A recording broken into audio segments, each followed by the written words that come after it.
You know, Ace had that money on his head, you know, Ace had them put that 10K up, told me to slide, told me to smack food. There are cameras here and our officers are working to view all of the cameras and talk with people, you know, who might have seen anything or heard anything. You won't believe the latest twist in the explosive saga of Yungeen Ace and Julio Foolio. An arrest warrant has just been issued for Yungeen Ace after a shocking betrayal from the hitman he allegedly paid $10,000 to take out his rival. With new surveillance footage surfacing, Ace's airtight alibi is crumbling, leaving him in a world of trouble. How did this high-stakes feud lead to such a dramatic downfall? Stay tuned as we dive into the jaw, dropping details of this celebrity showdown, where betrayal, crime, and cold-blooded violence take center stage. Well, Florida rapper Julio Foolio was shot and killed in Tampa overnight. Foolio, whose legal name is Charles Jones, was celebrating his 26th birthday. So, as the story unfolds, it becomes evident that the ambush on Julio Foolio was not just a random act of violence, but a meticulously planned hit. Julio Foolio, whose real name was Charles Jones, was celebrating his 26th birthday on June 22 at an Airbnb in Tampa. The party, which was shut down by police due to overcrowding, led Foolio and his friends to relocate to a nearby Holiday Inn.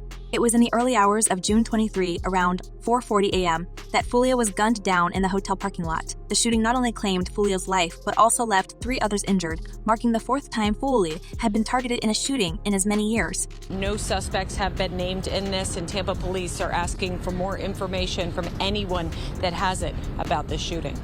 Interestingly enough, the narrative took a darker turn when a masked man in a no-viral video confessed to eliminating Foolio. I'm the one that smacked Julio Foolio that night when he got dropped at his birthday celebration, bro. You feel me? I ain't gonna show my face and give my identity away or nothing like that, but you know. This man claimed he was paid $10,000 by Yungeen Ace, Foolio's longtime rival, to carry out the hit. With a ski mask partially concealing his face and an orange beanie, the man unabashedly stated, "I bagged Foolio for tank. I'm the one who smacked Julio Foolio that night when he got dropped at his birthday celebration."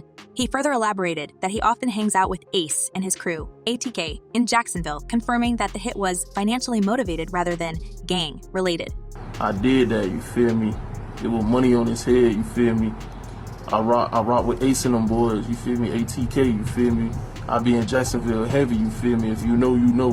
One insider revealed this guy had no remorse. He even said Foolio had it coming to him. It's chilling how nonchalant he was about taking another man's life for money. The confessor's video not only implicated Ace, but also threw a wrench into Ace's previous claims of innocence regarding Foolio's demise. As the video gained traction, fans and authorities alike began to scrutinize Ace's movements and statements more closely.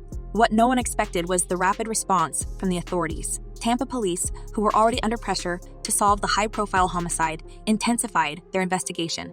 They revealed that new surveillance footage and digital evidence had surfaced, painting a damning picture of Ace's involvement. CCTV cameras from the Holiday Inn and nearby businesses captured crucial moments leading up to and following the shooting.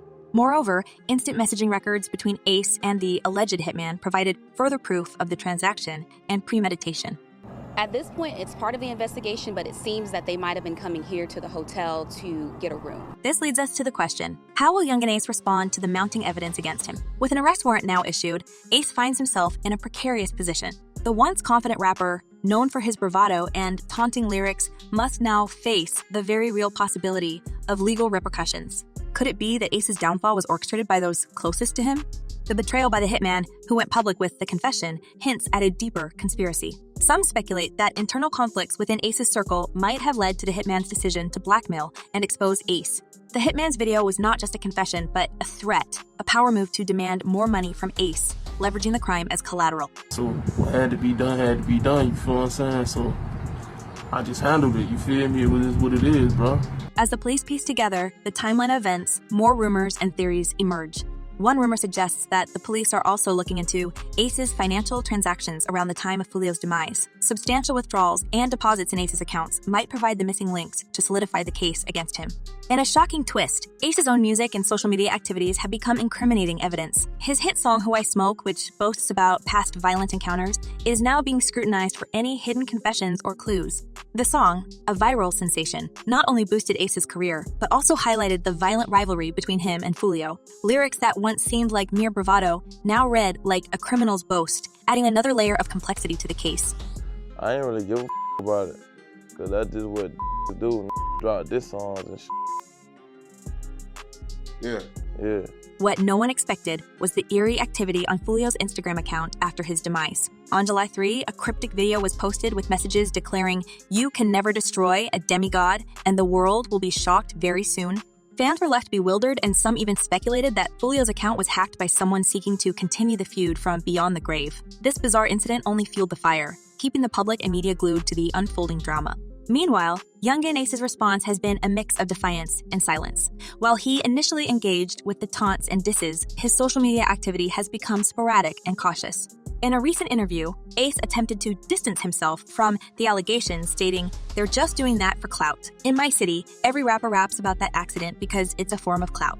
However, the deflections and denials are starting to wear thin as the evidence mounts. Ace's inner circle remains tight-lipped, but whispers of dissent and betrayal suggest that not everyone is willing to go down with him. As the investigation deepens, more associates might be tempted to come forward, either out of fear of prosecution or in hopes of cutting a deal.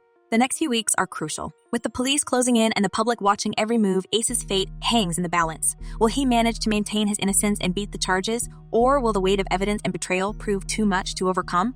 As the legal battle looms, one thing is certain. The saga of Yungeen Ace and Julio Foolio is far from over.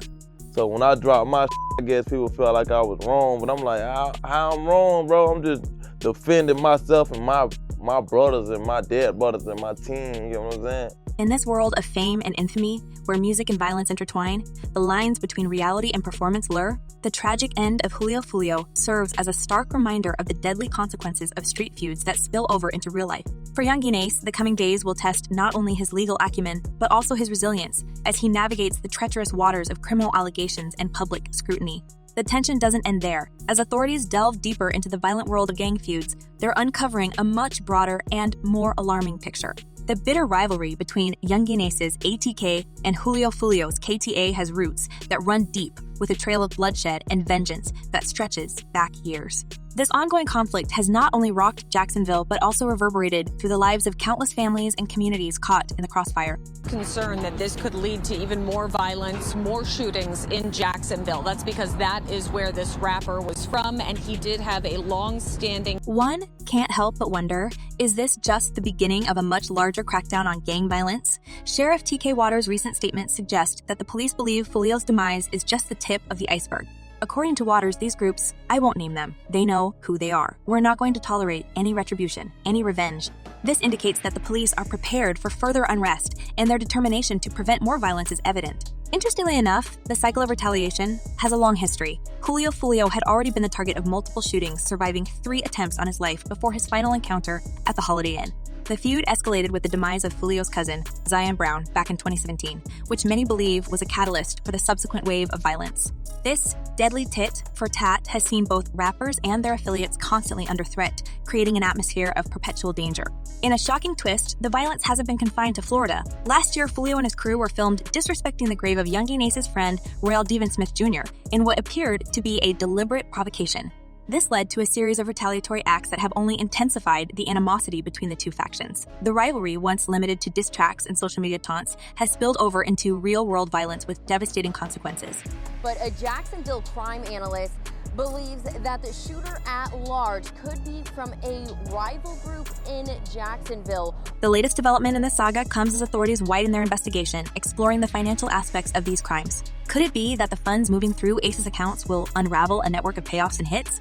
Substantial withdrawals around the time of Foolio's demise point to a possible financial link that investigators are keen to follow.